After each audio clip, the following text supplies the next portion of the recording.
Guys, welcome to the Helping Hands Organization. So, mingaw min diri karon sa Gisano Tabunok. So, mag-interview ko karon mga masahista, guys. One question sa imo ha. Kaning unsay pinaka-dakong hagit nimo while nag-handle ka og customer? Kalimot sa ito ba ka na? Wala ko siguro.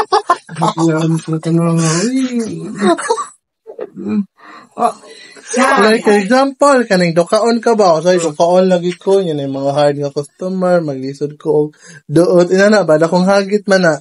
Ako noon, hagit ko nga bisan og hard king customer nga handulan ko. Pero ako, panikamutan din ako nga ang ato mga suki sa helping hands, kung sila ba, matagbos ka sa itong servisyo. Muna ako di panikamutan yun.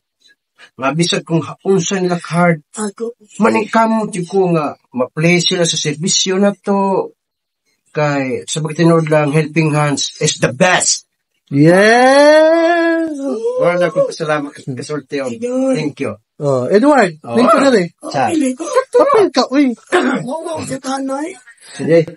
Kanang magduka-duka ka ba? Sa man imong buhaton ka nang ma-recover na imong kaduka? Kuan, manina ko mga music or music sa YouTube sa cellphone.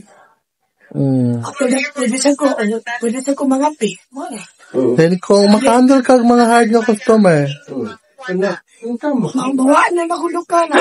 Magutog na ko. Challenge na ko na. Nindot na kay. Di ka magluka. Siyempre, manikaw mo ka nga mudot mo ko sa customer. Good job. Pakpak.